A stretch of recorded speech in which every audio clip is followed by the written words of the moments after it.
Ladies and gentlemen, let's meet Mr. Joe McChristian Jr. He is a third generation West Point graduate. Go Army, beat Navy. He is a decorated Vietnam combat veteran who is a graduate of the Institute of Political Studies from the University of Paris as an Olmsted Scholar.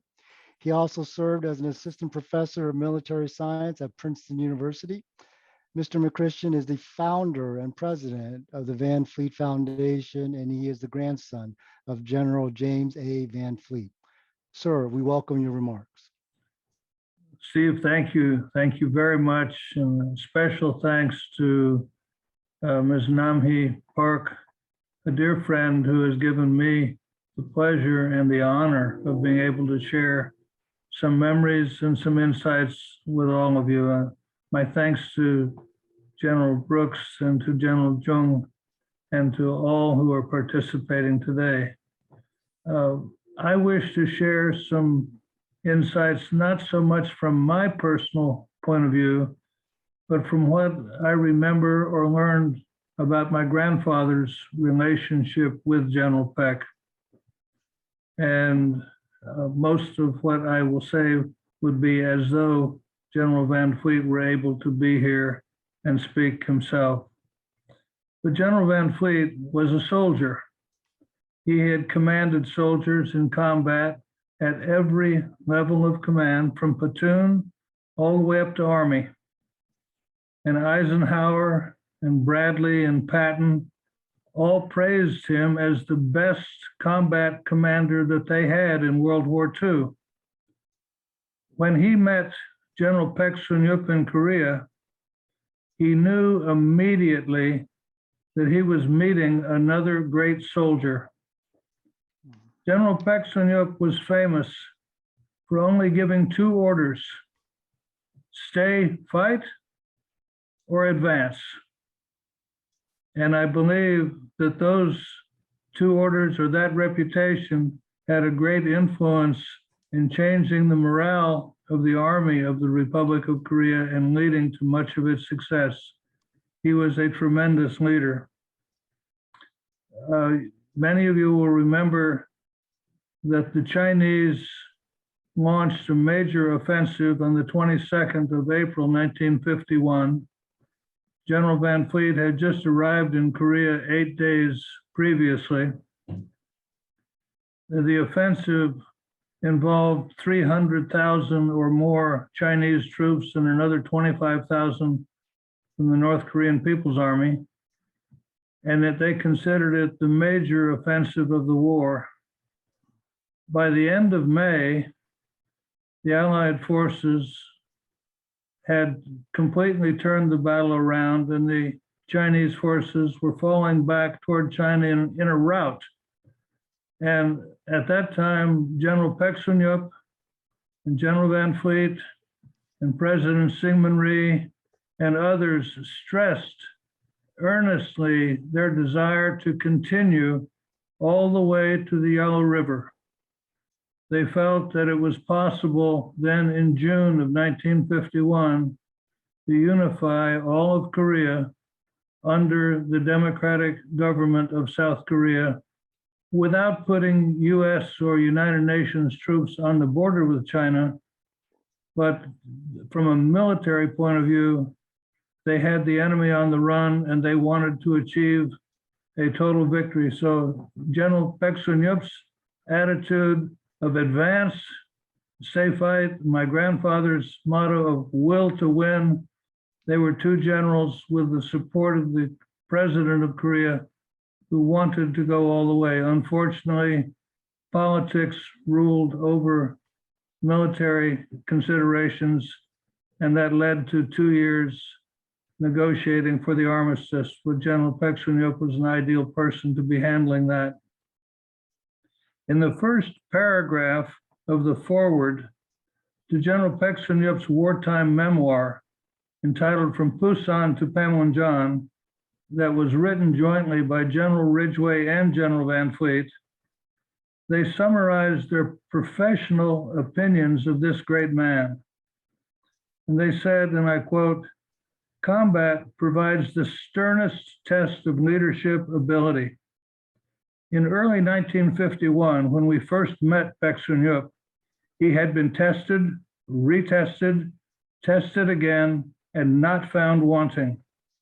He continued while under our command to perform superbly at division, corps, and higher echelons. He was, without question, the finest operational commander in the Republic of Korea Army.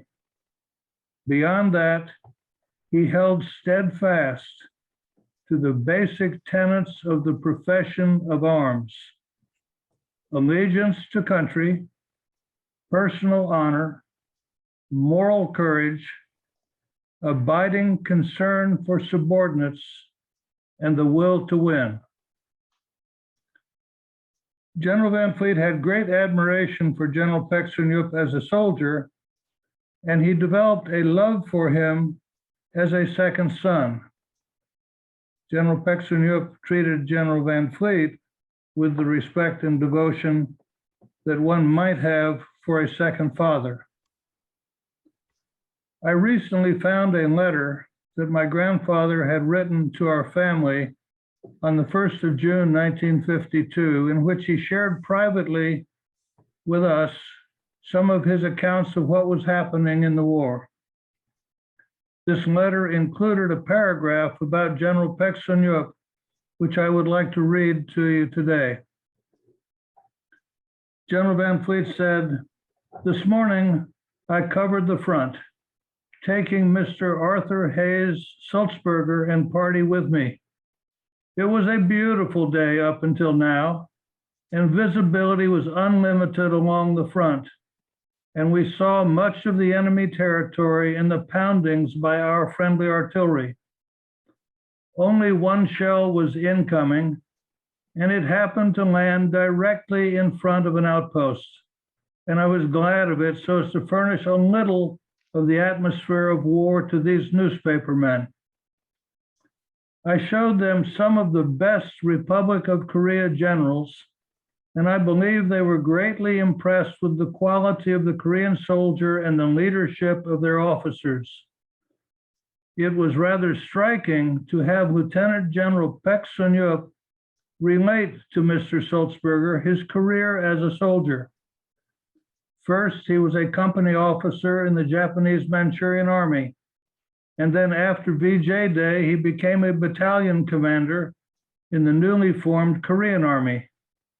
Then he rose to regimental commander in various staff positions in division, corps, and army, and finally for 2 years as a division commander. His division acquitted itself with honors when the North Koreans attacked in June of 1950. And now he is a corps commander, one of the best we have or that I could ever ask for, a loyal and splendid fighter, and he is only 31 years of age. When my mother received that letter from her father with a request to share it with all the members of the family, everyone was amazed at the outstanding record of this man and that he was so young and leading his country in such a magnificent manner. In his memoir, which quite frankly, I recommend be required reading at every military school at the Korean Military Academy, and it should be at West Point also. But in his memoir, General Beksunyuk mentions the time when he sought advice from General Van Fleet, which I'd also like to read to you. He had just been selected to become the Chief of Staff of the Republic of Korea Army.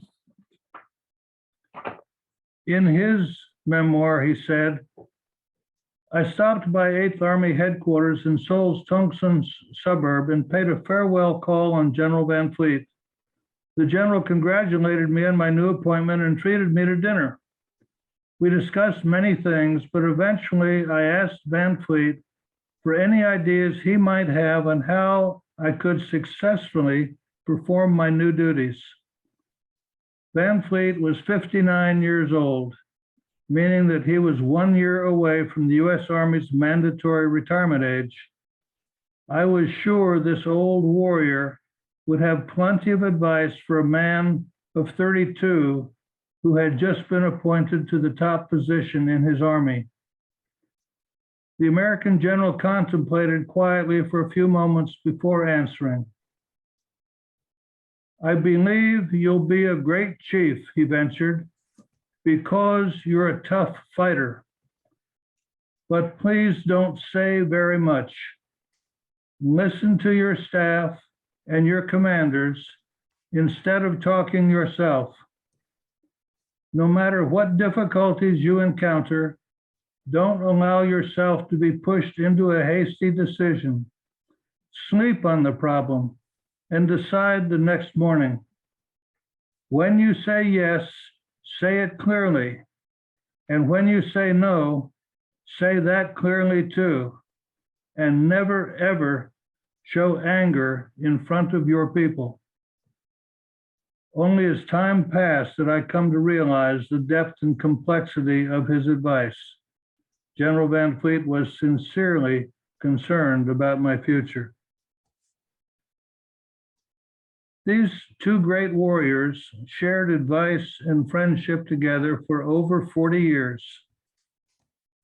They pledged an eternal friendship built on love, admiration, and mutual respect as great as any two men could ever share.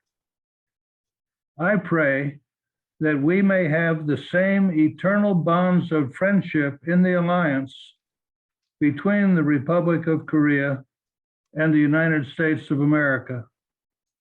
As General Paek Sun-yup and my grandfather would say, Gachi Kapshida.